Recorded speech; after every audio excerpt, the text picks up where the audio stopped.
Hi everyone, I am Antonio Vargas Nieto, the Assistant Programming Director at Woodland Pattern, and thank you so much for joining us for the second edition of Poetry in the Park. Today we are super happy to welcome Aleena, Ahmed, Ajamou Butler, Stephen Espada Dawson, and Peggy Rozga. And so this program is made possible thanks to the support from Juneau Park Friends and the National Endowment for the Arts.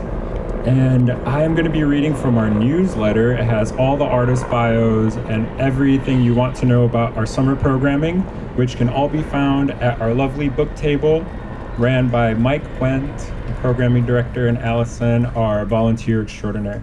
All these poets have books available there, except Aleena, but we're going to work on changing that soon. But please be sure to check it out.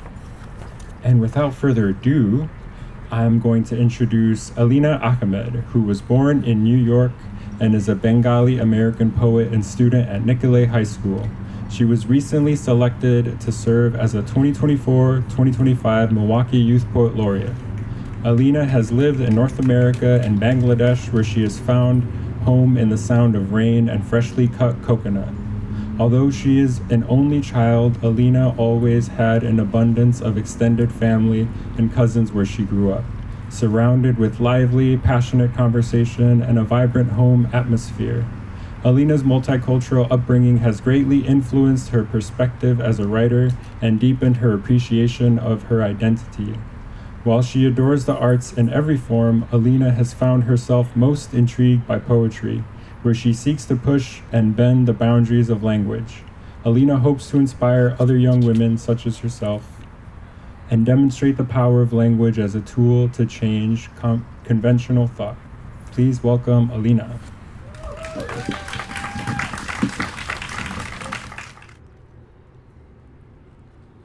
Hello, everyone. I'm so happy to be here today and share my work.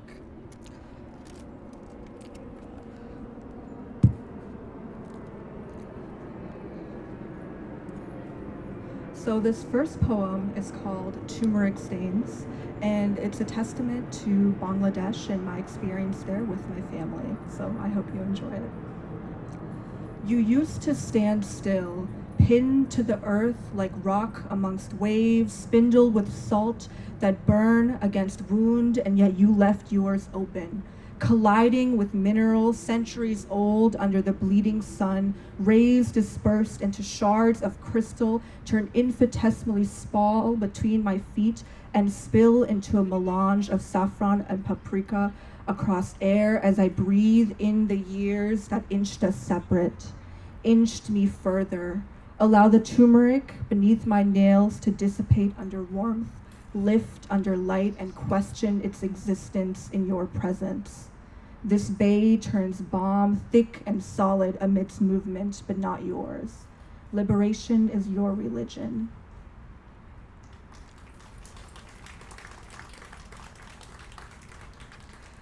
The second one is called Rainfall, and I used a format that CJ invented, so this one's gonna be fun. Mangoes breathe from a summer born of sweat and bone breakage. We traipse in clay skin made kiln in this heat and befriended a precipitation of indigenous understanding between soul and suffering forged from our pores and this exfoliation of sin. And there comes a photosynthesis of harmony, a new layer we breathe in these syllables of liquid melody I hear speak in a language my lungs ache to know, to memorize, this southern dialect tied to my esophagus. I etch its name into the softened mud and throw whispers in the wind that return with orange fruit worth a centuries-long navigation.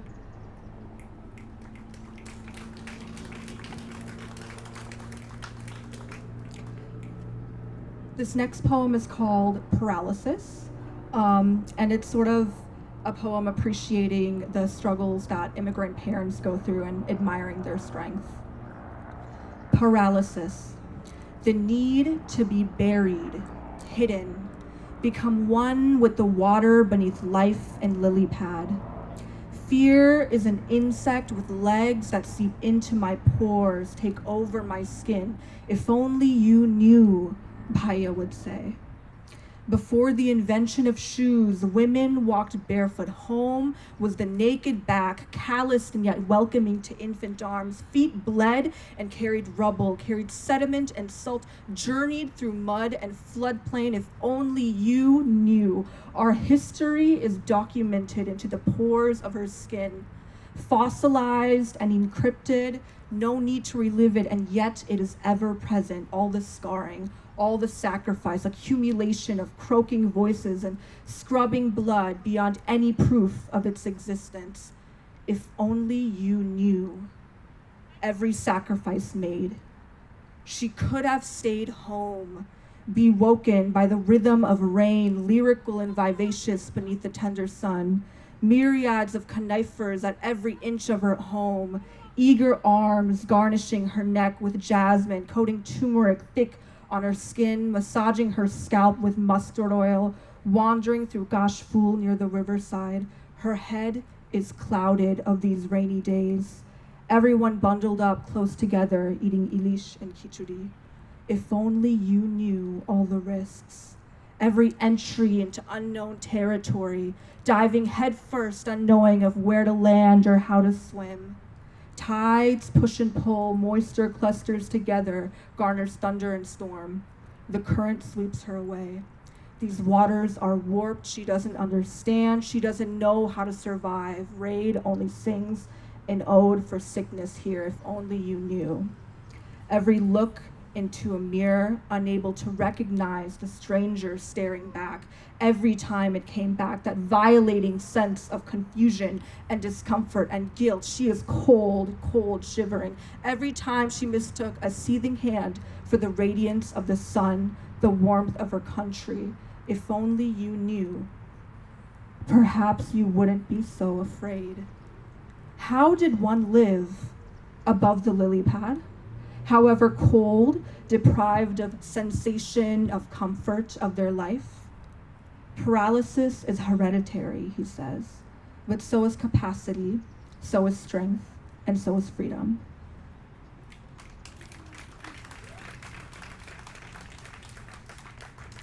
This next poem is called Predestination. Cloud breathes stellar wind in these infinite skies. Curiosity precedes conception and life is born. It is said man was made through question, through discovery that realm is finite and not matter but being. There has been proof of our existence made long before Lascaux, handprints overlapping cave walls in man's first discovery, first reflection of flesh and texture on limestone marinated over centuries of stratified gravel, first realization that our fingers can carve life with clay pigment, bring color to carbon, and drag diamond fruit from the pits of hollow earth. Who would have known that stars are a predestination of humanity? Every atom of oxygen in our lungs, carbon in our muscle, iron in our blood, and dust in our air was firstborn plasma, firecracking spheres of momentum, driving direction, years spent anchoring Polaris shoulder by shoulder and gliding through seas exponentially wide of knowledge. We swim under moonlight, sit under the still of dusk, and gaze upon marble nebula. So story and anguish into shapes we mimic with our hands and trace with our fingers, touching vacant air and yet feeling home.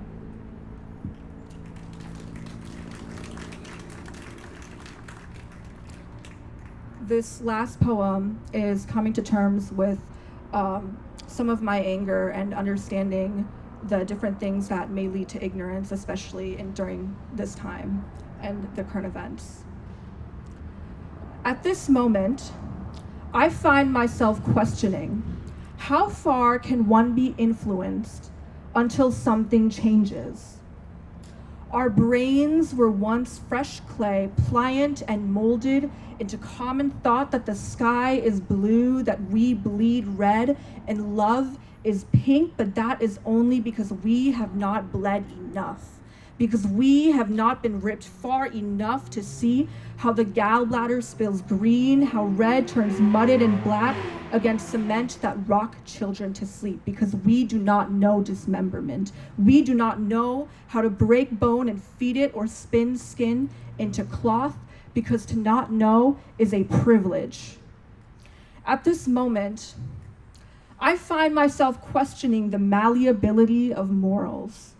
How many times we have justified crimes against humanity, rewind and regret, find remnants of flesh and stuffed animals, rewind and regret, promise change and renewal against mass suffering, against ignorance, against violating, rewind and regret documented into history. At this moment, I find myself asking, how do you get away with killing innocents? We allow this ignorance, this bias, this stench to permeate our brains and clog our hearts. Thank you. Thank you so much, Aleena. Shout out Poetry Camp, shout out CJ, shout out Ajamou. Emily as well, Poetry Camp is showing up strong. We all had a really great June. And speaking of Poetry Camp, next we have Ajamou Butler, who is a motivational speaker, a community activist, educator, spoken word artist, and most importantly, a father. His most recent awards and accomplishments include a 5-year contract with Marquette University Upward Bound teaching a creative writing course, being awarded by Madison 365 as one of the 2017 top 35 most influential African Americans in Wisconsin. That's what's up. And his continued partnership with the citywide school district of La Crosse, Wisconsin. He is inspired to write Destined To Be Me after he discovered the startling data about lack of representation of Black and brown children in children's books. After founding Heal the Hood MKE in 2012, Ajamou committed himself to creating positive and uplifting images of Black and brown people living in inner city communities. As a Milwaukee native, he has spent more than half of his life working in and serving the community and people that he loves. Please welcome Ajamou. Hello, beautiful people. Damn, it's like one beautiful person out there. I do that all the time. Okay, we're gonna pause right quick before we do this poetry thing. It's something about society where, like, when somebody greets you with warmth and kindness and shit, like, people just are so, like, damn, hello, beautiful people. Hello, y'all. Okay, talk back to me. Now I'm like, damn, is the mic not working or something? Okay, anyways. Before I get to doing my poetry and banging on my drum up here, I'm going to redo this bio. I realized that this was written before I had started my journey of going overseas. This bio was probably like maybe 6 years old, and I've grown so much since then. So what I would put in my bio probably wouldn't even have nothing to do with, oh, this award or that award. It's not that I don't love those things, because I love getting my flowers while I can, but I've learned and I've grown so much on my journey of life, if you will. So nonetheless, let me shut up and do some poetry. I don't snap to that like you was ready for me to shut up, CJ. Don't do that. That's like, okay, get to the point. Okay. Yea, though I walk through the valley of the shadow of death, I shall put all my faith in God and fight to the last breath in my chest. See, life can be hard. Lots of drama and stress, but keep your head up and always give your best. See, life is about passing spiritual tests. May God bless the child that has its own. May he show favor over children growing up in broken homes. Sometimes I wonder what hurts more, a broken heart or a broken bone. To all my soldiers in this struggle, you are not alone. I'm about to speak life in this poem. See, God didn't build us to be financially broke. We were built for abundance, dominion, and authority. The good book says so. We have to be at peace and learn how to let go. Let go of doubt and don't be fearful. Hold hope close to your heart, because I do believe in miracles. The doctor said your condition has taken a turn for the worse, but I'm claiming God will heal you. Drink from the living waters, let them fulfill you. Your past does not disqualify you from a future that is fruitful. You may have been hungry, broke, molested, and cold, but none of that killed you. So since you are still here, it's another day to reveal you. Shake off the dust and reveal the real you. See, God will renew you. Look back on all that you've been through. Ponder on how the devil tried to dominate your mentals, but you are still here. See, when the Bible says, be still and know that I am God, it means rejoice in the fact that you are simply still standing, though times are hard. And some people may say, what is God? God is the feeling of your beating heart. God is what you have when you have nothing left. God will give you the willpower to conquer your flesh. What is God? God is hope during dark affliction. God is the willpower of a man who is 10 years sober from his dope addiction. God can be seen in the eyes and the smiles of the children. God is the feeling of healing, and I won't be anywhere if God's presence isn't in the building. God is the transformation from the caterpillar to the butterfly. God's word is all I need to get my mind right. And when I cry on the inside, I use God's mercy to wipe those tears. I said, see, God isn't ego and pride. God isn't conquer and divide. When I was in the hospital, it wasn't the medicine and drugs. It was God that kept me alive. God is deeper than religion. God is the feeling of being free, even if locked in a prison. God guides my divine mission. God is everything from the small atom to the large planet. God is knowledge, wisdom, and understanding. God will make tables for you to feast on in front of your enemies. And you wrong if you think God won't reveal your frenemies. God is what rescued me from suicidal tendencies. God is purity. God has a recovery plan called AAA, just in case his kids who have faith get caught in a tough place. AAA stands for my atrocities, advance my anointing. Because anything you go through is only designed to grow you. God is trying to show you to remain hopeful and know that we're going to pull through. In my hood, they do drive-bys, they pull up and shoot. Now, instead of one life lost, we have lost two. The one who the bullet went through and the one who decided to shoot. But I have proof that if we all came together, we could save our youth. And if we all came together, we could save our neighborhood. See, I'm a praying man. I'd pray all day if I could. Because prayer is my peace. Prayer is my passion. Prayer is my protection. Poetry is my prayer. Poetry is my prayer. Poetry is my prayer. And I hope that in this poem, somebody heard the sounds of chains breaking in the air. There's a shifting and a shaking in the air. The last shall be first. And that time is almost here. I ain't gonna lie, I'm ready to cook on this microphone. I'm ready to, listen here. And that poem is in my book that is called I Don't Know What to Call This Book, a poetry collection by Ajamou Butler. Make sure y'all stop by the table and grab some of those. I would rather you buy them from the table than buy them from me. So make sure y'all pull up and support Woodland. Yes, can we all do that? Of course, buy the book too. Like, don't, buy the book. All right. I've been writing some love poetry, so I'm going to do a couple of love poems, and I'm going to get back into my routine and my rhythm of teaching and preaching and all of that type of good jazz.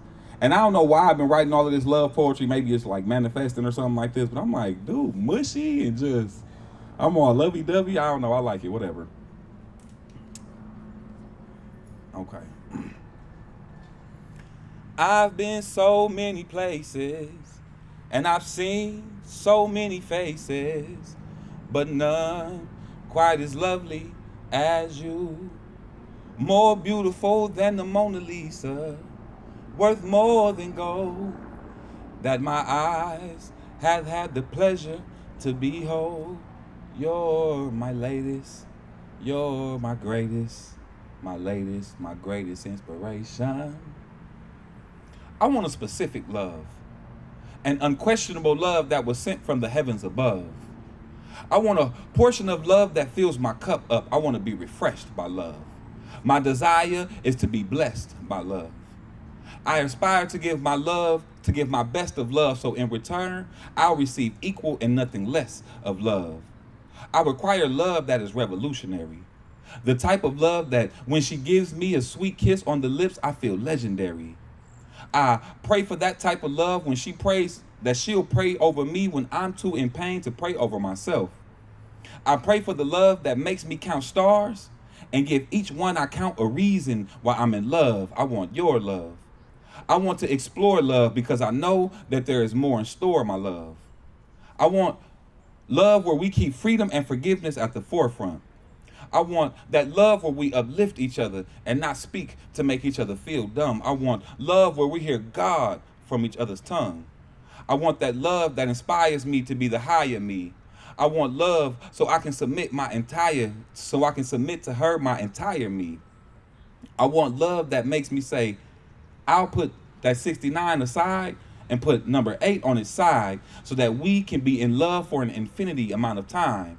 And if this world were mine, I would place at your feet all that I own.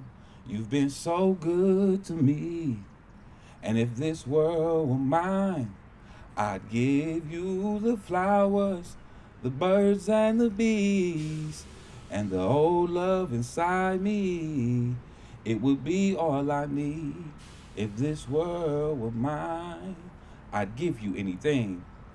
Anything like wedding rings and flights overseas, more than material things. If this world were mine, I'd give you emotional security. I'd give you conversations that motivate your emotional maturity. And if this world were mine, I would give you pages from the Bible to wipe your tears.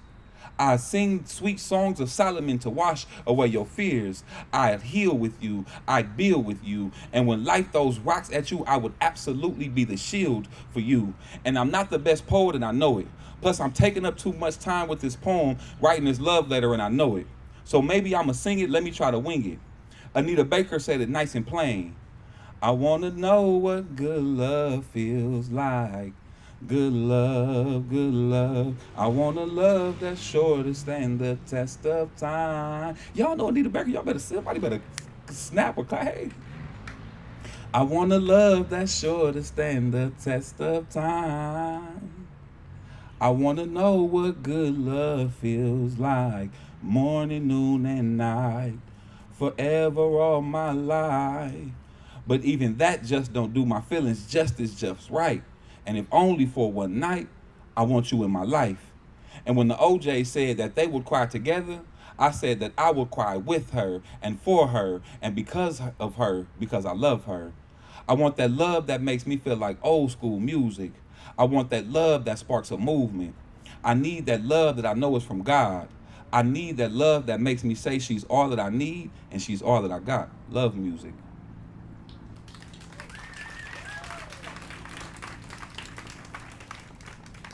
Okay, let's see what we got in the good book here. I want to read this poem that I got. I wrote it while I was in Africa, and it was something amazing swimming in that water over in South Africa and just my journey and my experience. It was a thing. So let me find this poem for us. You know what? I did want to do this poem, and I found this one before the other poem, so I'm gonna do this one now since we're here. This one is called The Book of Ghosts. I love this poem. Reason number 8,844 why I love you. You are so holy and divine. I see God in your eyes on days when you don't see her in yourself. On your absolute worst days, God still calls you friend and allows your sun to shine. The way you create is so divine. Reason number 143 why I can't stop thinking about you. I don't know for sure, but it's the way you're so sensual and feminine. Not sexually, but intimately. When we cuddle, you light a whole bonfire in me. Your energy speaks to me well before your lips say anything. You balance me. Number 1008, why I admire you. I desire you. Come here, you sweet fruit, my perfectly tasting papaya, you. My fresh picked mango mama with that life-giving juice. I'll never give up on you. Damn, pages turn. Let me drink water from your watermelon so I can hydrate, boo. And reason number 2019, why I see you as my queen. You didn't hold me down, but you lifted me up when that fire destroyed everything. I couldn't have made it through without you. You may not have it all, but I appreciate how you give me your time, your efforts, and your energy. We vibe, and we are the definition of synergy. Reason number 2022, why you my boo. Because no matter how much time or pressure has passed, I just can't seem to shake you. We good together, but I'm ready to see what great do. I'm here to stick it out and let's see what fate do. I can't count, but I know I can count higher than the reasons enough to express all the ways that I love you. My fingers are limited in the ways of counting the limited ways that I need you. I'm in it to win it with you. You are an essential worker to my life. Some days you work my nerves, other days you work your magic. Reason number 24,307, I believe that God puts people on earth to be angels in disguise. Those angels are curvy black women with tattoos, afros that's huge, and diamonds for eyes. Shit, but then I realized that sometimes it's the ones that love you the most that will hurt you the worst. And I never realized that the one I wanted to give every fiber of my being to would turn out to be a ghost. I didn't think that the occupant of all of my thoughts and every single crevice of my heart and all the depths of my soul would turn out to burn me like hot coals. I'm gonna leave that piece there. Y'all by the book and get the rest of that. Yeah, I like that. I'm gonna do a little bit of African drumming, and then I'm gonna read my final poem, which is the poem from Africa that I was initially looking for. Is that all right? Okay.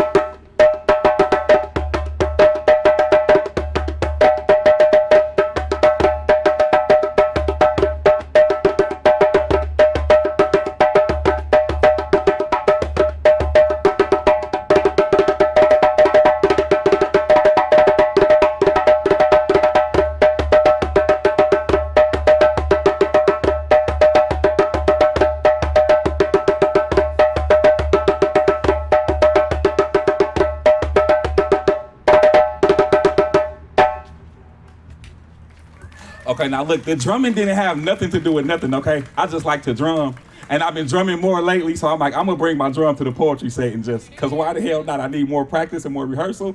So that was a slight rehearsal for me just to get my fingers doing what they need to do. So let me find this poem, and I'm gonna go ahead and get out of y'all hair. I snapped, I brought the whole drum. Y'all ain't ready for me, stop playing. It ain't got nothing to do with nothing. Okay, here we go. Today I swam in the ocean. No commotion, no expectation. No VIP line to get to the water before anybody else, but it also wasn't a line to wait in. Today, I swam in the ocean. And I had a conversation. See, if people were watching me, they might have thought I was crazy.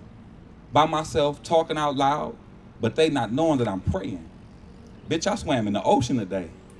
And the water didn't ask me for anything but obedience. Instead, it gave me everything that I needed. I've been baptized so much in fire that I didn't understand that a dip in the water would take me so much higher. This wasn't Lake Michigan, where the sand soaks up the sins of the city. This wasn't Lake Michigan, where the waves wave goodbye to every lost soul that is no longer alive. This was the ocean. I started by letting the cool water tickle my toes, in awe at being so far away from Milwaukee, but never feeling more at home. God said, go deeper, so I let the water touch my knees. And I said, God, please let these knees only bow to you. God said, go in some more, so I let the water touch my waistline. And I asked for forgiveness for every time I let my penis define my purpose and my position. I asked for forgiveness for thinking with my little head and not my big heart. God said, go deeper, so I crept till the water hit my chest. Amen, God blessed. I opened my mouth and the serenity prayer came out. This thing that I'm on, this mission that I'm living, these shoes that I wear ain't for clout, it's to glorify the Spirit of God every time I open my mouth, that water. I use my hands as a cup to hold the water as I wash my face and my eyes. Vision ain't never been clearer. I made sure to scrub some of the water in my beard and my locks to lock in the ocean's essence. I washed my hair in that water. That water smelled different. Still saying the serenity prayer, I felt different. I was trying to hold my balance in the waves and I felt a little bit different. Caught a revelation in an instance of God telling me that no matter how hard the waves of life push, just pray. Prayer will keep me grounded on the shores of the ocean or in the midst of an emotional hurricane. My God, I splashed in the ocean. I was able to take off all of my hats in the ocean. I was able to not rush my conversations with God in the ocean. I was born anew, and today I realize that the whole world is my pool. Thank you.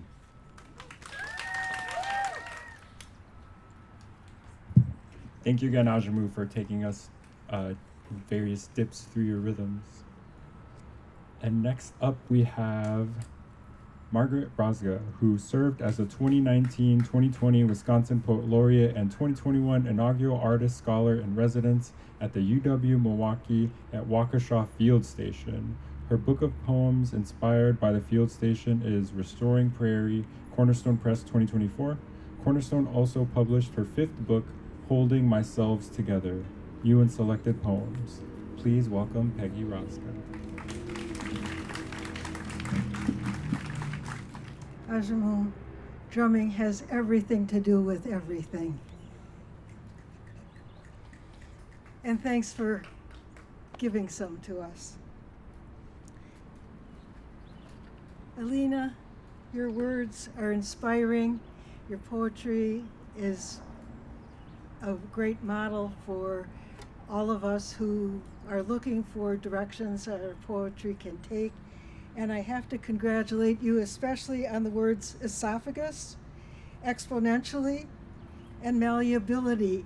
Yay, those are poetic words.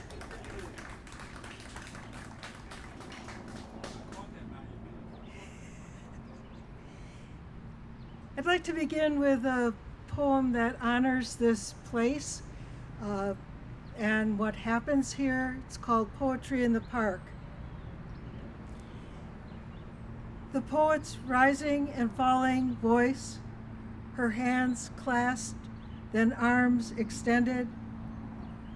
The poem is also the statue behind the poet, the setting sun's gift of color to the clouds, maybe even the siren on a nearby street or a helicopter overhead. A poem is also his thank you, his raising and lowering the mic, their voices, their easy or uneasy laughter. The audience on park benches or folding chairs or on the lawn, a dog on a leash, their attention to words, your dear attention, your applause.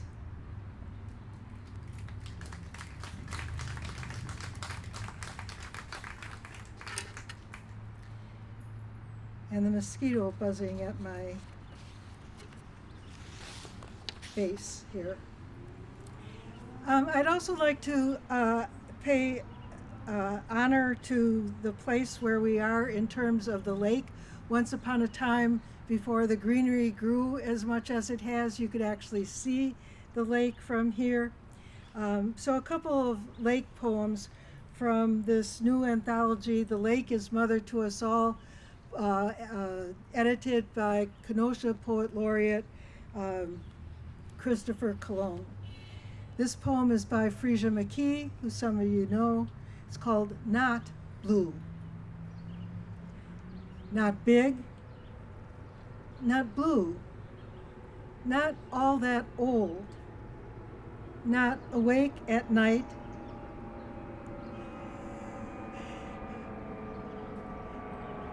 not as loud as I'd like. I'm porous and opaque. Nobody can swim across me.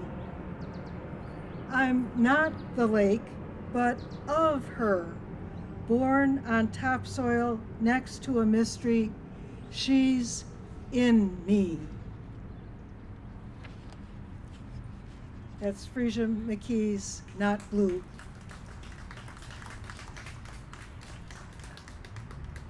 And my poem from the anthology, Weather at the Lake. May slipped away its cool, its gentle buds. June blossoms, full heat and humidity. I keep my voice low and calm as if the person I speak about were with me, as if we could still walk hand in hand the edge of lake waves reach before retreating. Geese step back before I get too close, one with head held high as if a sentry. I walk alone now, along uncertain shoreline. The water, wind troubled, touches and recedes.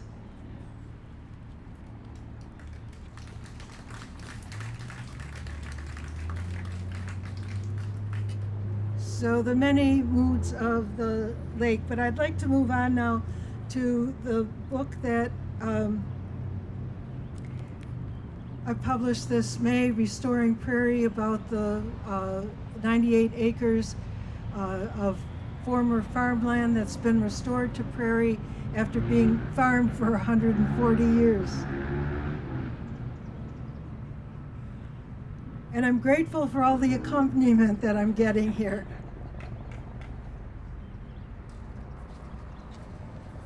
Waterville Prairie. Here, near the banks of the creek, a white moth flutters above a tangle of low-hanging green branches. A tree inclines toward the grace of the cold flow from the source spring. Here, in staccato flight, a bumblebee above goldenrod, purple asters, and spent milkweed lingers at a low stem of clover. Here, in the thick green tulip, an unseen single-note bird gives bounce to a branch in the thicket. Near woods and restored prairie, here, if you listen, if you stand still enough,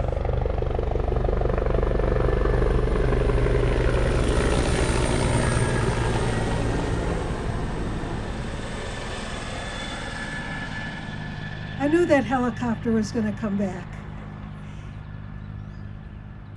Here, if you listen, if you stand still enough, if you quiet your desire for revelation, here the shade of oak and pine will touch you. Here often, maybe always, with green grace.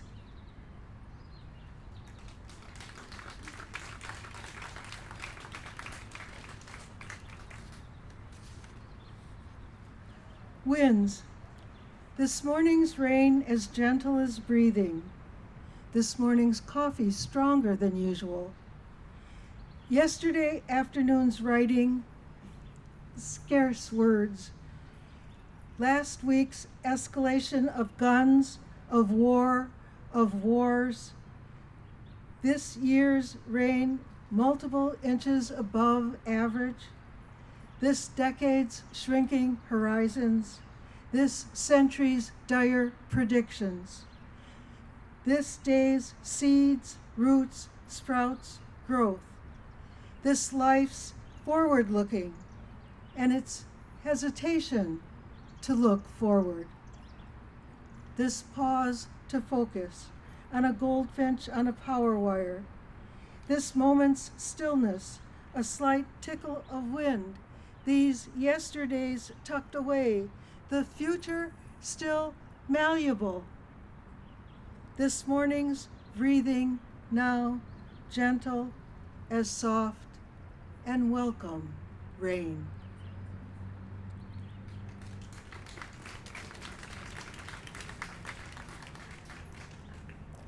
One of the things that I love about a poetry reading, and I know others do as well, is that what you hear, the poems that are read and presented, often inspire you to write a new poem. And I'd just like to reinforce that element by picking out something from the poem that I just read. The time element, yesterday, this morning, yesterday, last week, this year, this decade, this century. So here's your challenge.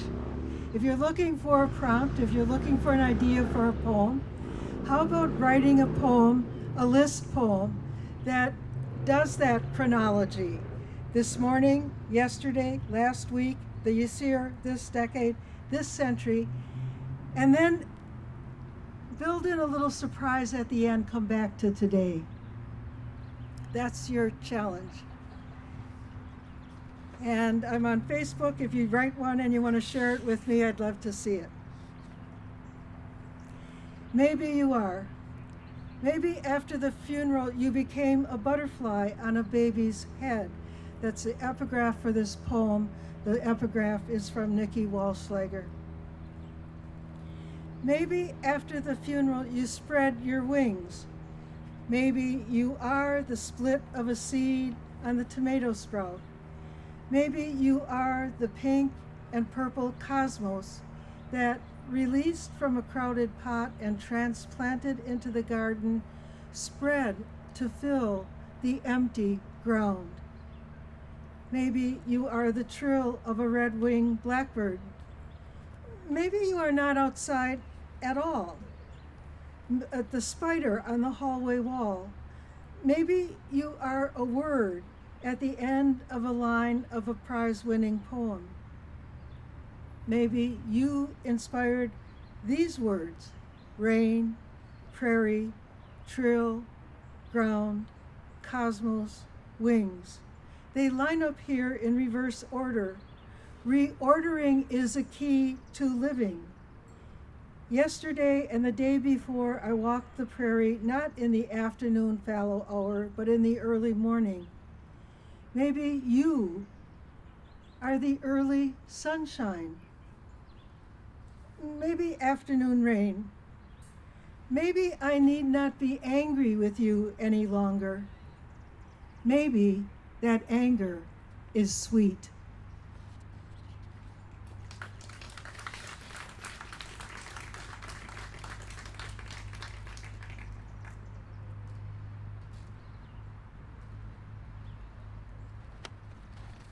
October on the prairie.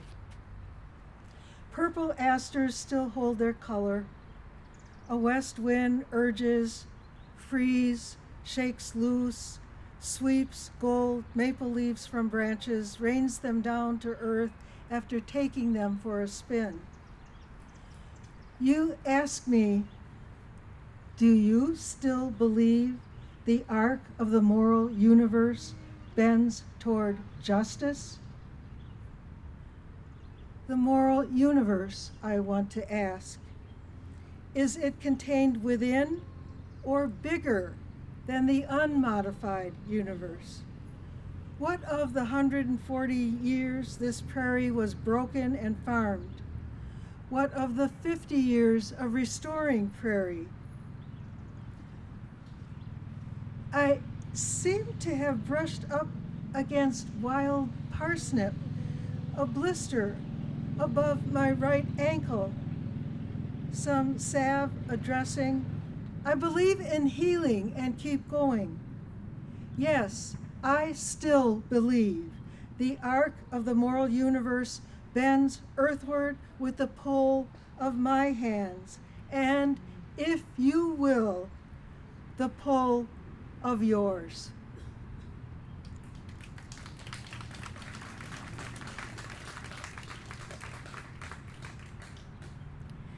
One of my heroes is Bob Moses, the civil rights leader. Worked in Mississippi in 1964. And his idea was Freedom Summer, which was the point at which I became involved in civil rights. He died in the summer of 2021 as I was beginning to write all these field station poems. So this poem is dedicated to Robert Paris Moses, 1935 to 2021. May his memory be a blessing. A flurry of small birds at the height of the tallest pine, like the insistent swish of brush on surface of drum. I do not know who drums, who sings, I hardly hear myself, and that may be a good thing. Yesterday, July 25th, 2021, Bob Moses died. Bob Moses, born in Harlem, educated at Harvard, civil rights worker in Mississippi, beaten by opponents of voting rights who failed to deter him.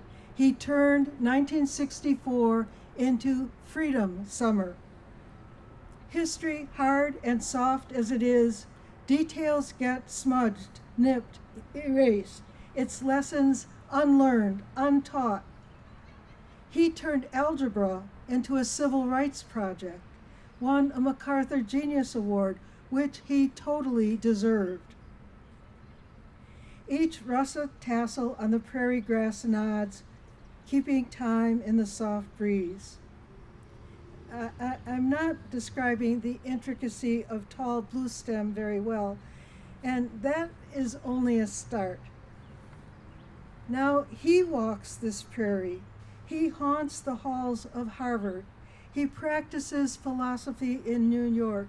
He takes refuge from the draft in Tanzania. He's in Mississippi, Freedom Summer's 50th anniversary, talking with Milwaukee teens who, since first hearing of his work, have hoped to meet Bob Moses, the distance deciduous. Birds aloft in the updrafts, wings extended. When I ask the students to write about themselves as rock or bird, most choose bird. Freedom, of course, they say, the ability to rise above what's holding them back. Overhead, a crane, its song raucous in a way I'm not going to try to render. In Mississippi, I met Bob Moses before I met him. He led, I joined the march. We have been there, and now we are here. And we're every place we've tried to see beauty, every place we've tried to sing.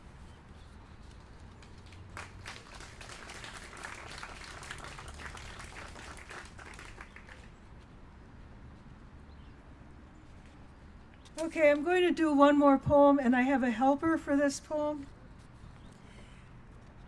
Katherine Yetz.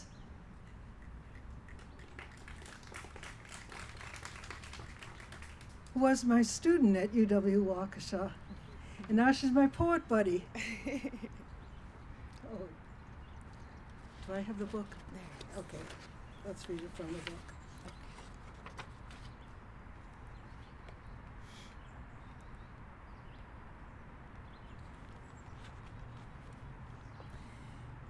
Before we leave, a word or two. A touch of gold, but the oak still holds It's green as if this is the margin of summer, quaking aspen. already bare branched, My heart keeps pounding. its rhythm, I almost have something to say a word, on the tip of my tongue. Oh, no, not even there, in the back of my throat, in my, churning belly, for now these, marginal words, on these margins, I walk ahead, a child, stepping gently at the edge of the lake, the irregular, border where waves break, on shore, before retreating and becoming once again, indistinguishable lake. Celebrate water. Celebrate water's reach. and retreat, Celebrate sand. Celebrate soil in all its textures. loam, clay, Mud, silt, all. the earth, Some people write, themselves large, some small. the prairie is both those people, All the earth, the way, it sends up trees, and calls, their leaves back onto itself. the way, It makes words catch in. our throats.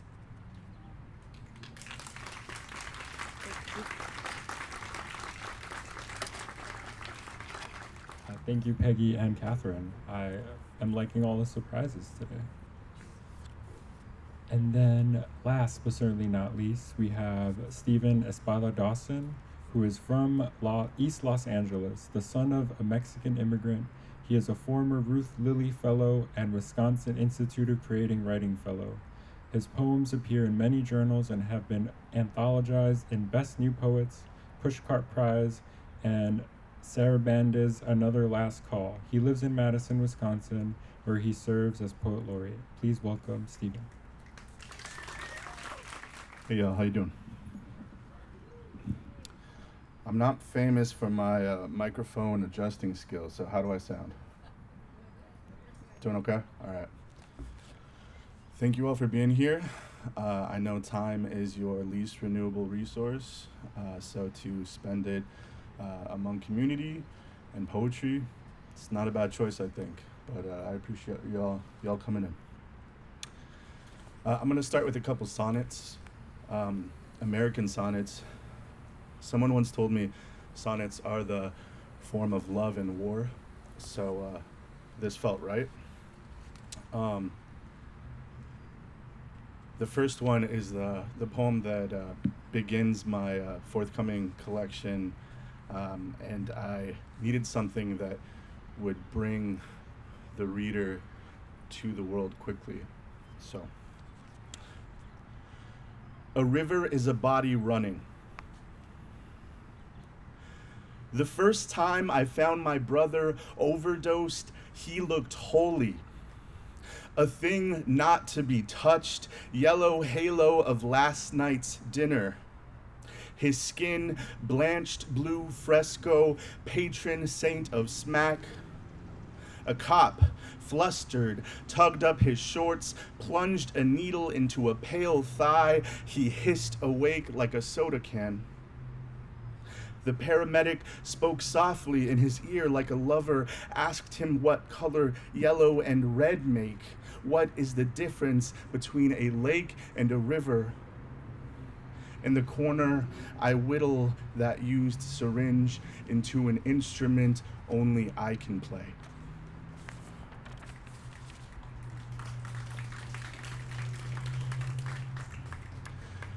I feel very among with all the city sounds.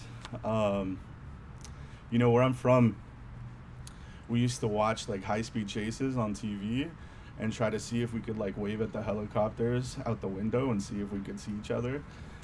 So this is kind of great. I feel at home. So, and this, homesick sonnet.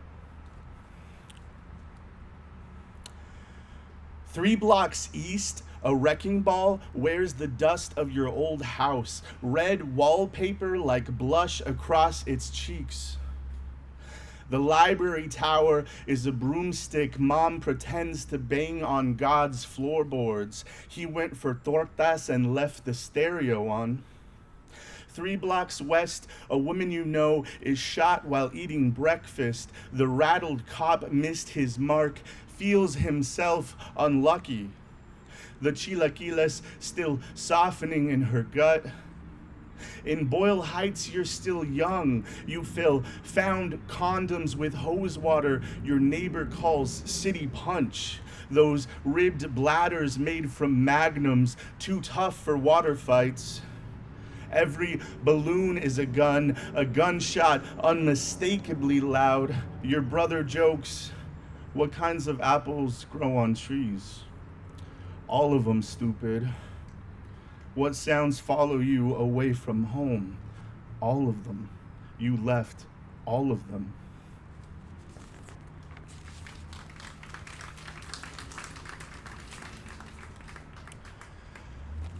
I write a lot about my brother and my mom. My brother went missing in 2009. So you tend to write about that when that happens. I write about my mom too, who is sort of like in the last few months of her life. So, ode ending in a phone call. When the lights were on, we listened to albums you stole from a record shop in Van Nuys. The melody spun liquid, balsamic black on the turntable. When the music stopped, Al Green's I Can't Get Next to You was a vesper for the earthquake dark, early brownouts. After many mailed threats ripped in two, Los Angeles really did shut the water off. It was quiet. We sung low, made shadow puppets with tea lights, our hands twisting into invented animals, all snout and wings. When the wicks burned down, we grew tired of grieving our fingers' extinctions. A decade dug that needle clean through the vinyl. Cancer slipped you into that skipping track's dark orbit. When the first snowstorm in 30 years killed even your indoor plants, I tried calling, Mom. I promise. You're cutting out. I promise. Are you there? I thought I lost you.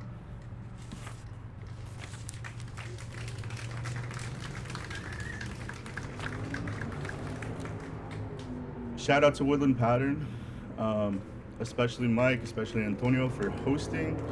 I think Allison is over there slinging books.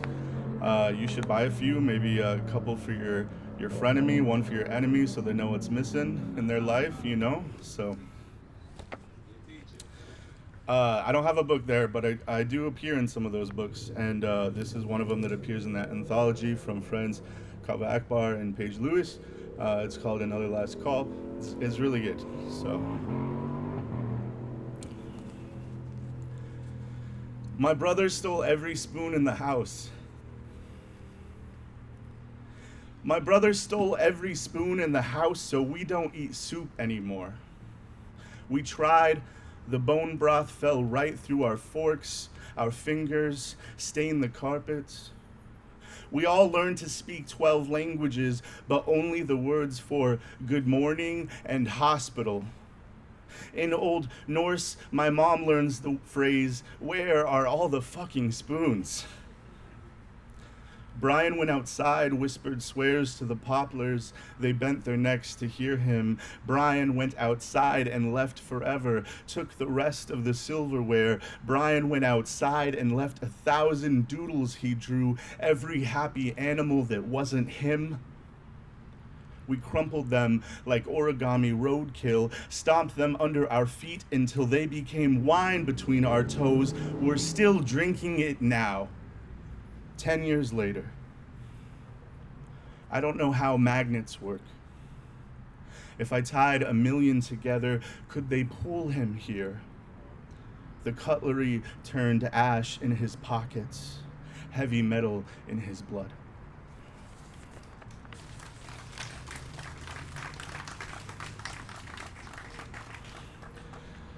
Anybody speak German? A little bit. So you know this fact that I had to write a poem, or I had to start a poem about that. German, some wild words. The German word for hospital is sick house. The German word for hospital is sick house. And if you die in Amsterdam, a poet will sing at your funeral. Europeans got those two things right. At the last apartment you'll ever live in, I could read Ulysses before the hot water turns on. A dozen vases in your cabinets, not a single flower. Your death, the last refrigerator magnet left to collect. You swallow 19 pills 3 times a day, throw your head back, your throat an hourglass counting, your body's drip pan abacus. I wonder how many pounds of you is medicine. Pop quiz for y'all. The German word for ambulance. What do you think? The German word for ambulance is sick car. The hospital air is hot sandpaper on my skin. We're here too often. The nurses call me by my middle name like I did something wrong. Your eyes, 2 ocean buoys bobbing for air. The body doesn't go easily, but it does go. I daydream the memory foam pillow I brought you will remember your final awful yawn, the short life of a sound. When you die, I'm convinced a bell will ring in some far place inside me. You said you'd like to run one day in a field of baby's breath. In your dreams, all the cellos are near and out of tune. In my dreams, wind chimes spell a word I can't pronounce. Your death, the wind. I can't point to it. I cannot point to it, but I can point to everything it moves.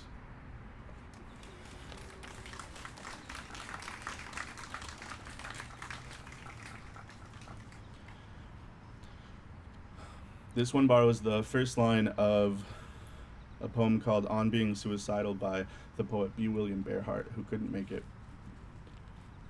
That first poem is the title, or that first line is the title.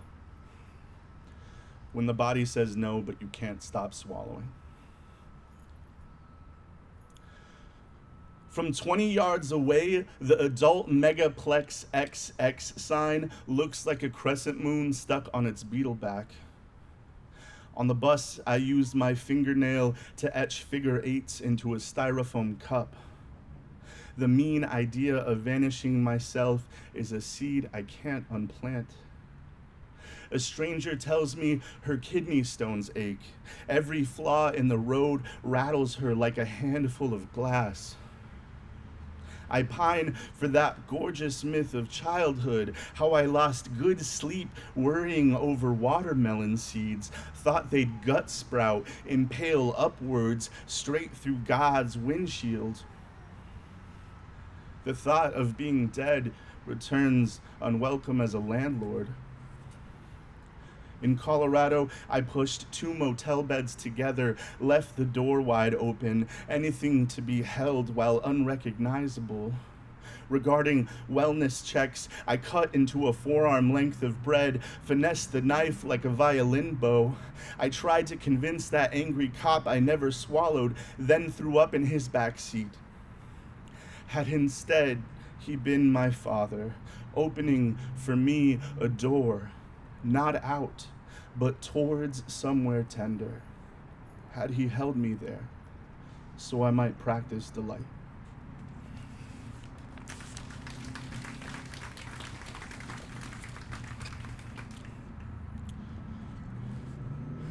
This is a 4-part poem. It's the title poem of my collection. It's called Late to the Search Party. A couple weeks ago, someone asked me after reading, probably don't ask people this, if my brother came back from being missing, would I want that? So this poem was written before that, but this is also the answer to that question. Late to the Search Party. In the Sonoran Desert, my brother hands me a revolver. In place of tenderness, he tells me to kill a woodpecker. It's injured, on its back like a sunbather thrashing in a gravel bed. My brother stands behind me, arms around mine like a mini golf date. Our hands, a nesting doll with an exploding heart. A crowd of saguaros turn their heads to witness. They multiply in my periphery, hold their hands up like I'm a cop. I'm crying. I can feel the trigger even now. Death's first lesson, I am always in the present tense. I see the target. My brother's one closed eye plus mine become a pair wide open. On my knees, I make a pit of sun-hot sand, bury the bird, then the bullet. Like the seeds of a flower I'm scared will someday grow. 2. 5 years before disappearing, my brother was a florist. No one believed his hands, knuckles split open from knife fights, sutured shut at the kitchen table by our neighbor, the nurse, might grip peacefully a fistful of tulips, hyacinth, baby's breath. We called his halfway house church. A crucifix above each bed, door, window. Jesus suffered on every surface, no room for doubt. The front lawn was patchy as a checkers board. My brother dreamed of emeralds in a pile of tiger's eye. He executed every stage of grief in a Home Depot aisle, saved the money, bought a sprinkler to cure the disease. Its healing streams like harp strings, slackening in the sun. 3. The gnats are dozing on my bedroom ceiling, little silhouettes crouching in a field of eggshells. In the haze before sleep, I convince myself they're praying for me to turn the lamp back on. I'm dimly lit by the alarm clock. From way up there, I'm the centerpiece of their modest Sistine Chapel, hairy-chested God sprawling across a wrinkled duvet. In darkness, I hear only their faraway hum, soft as a vending machine. I dream of long-stemmed marigolds snaking below a circle of birds. 4. In the city of my suffering, I am both dreamer and architect. I built for you a suburb of worship, brother.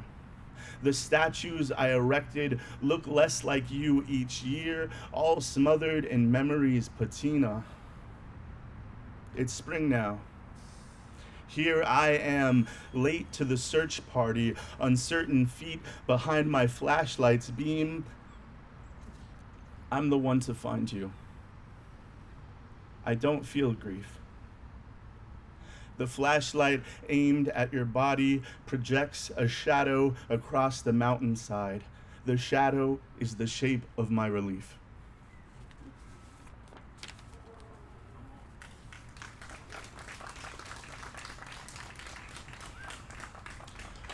All right, just 2 more. This next one is an Ars Poetica, poem about poetry.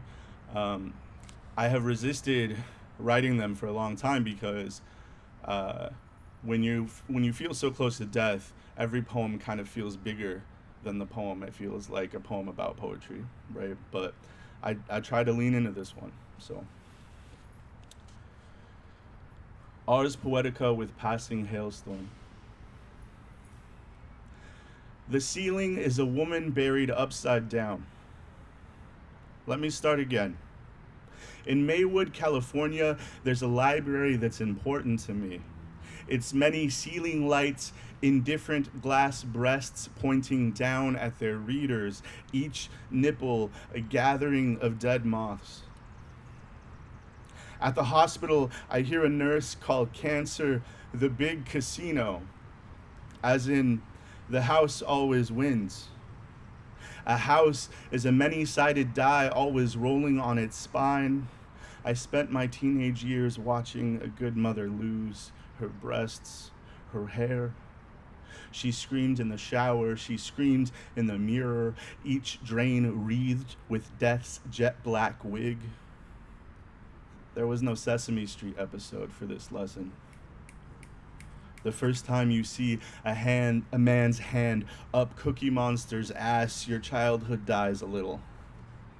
Every day, I wait under passing clouds, feverish and eager to see a flash of skin, maybe a wrist, something hairy and flesh-colored to point my pitchfork at. After that last hailstorm, the front yard looked like a fancy party where the guests lost all their pearls. Watch me busy myself with finishing line. String each bead of ice together. Let me start again. This is a gift quickly melting in my hands.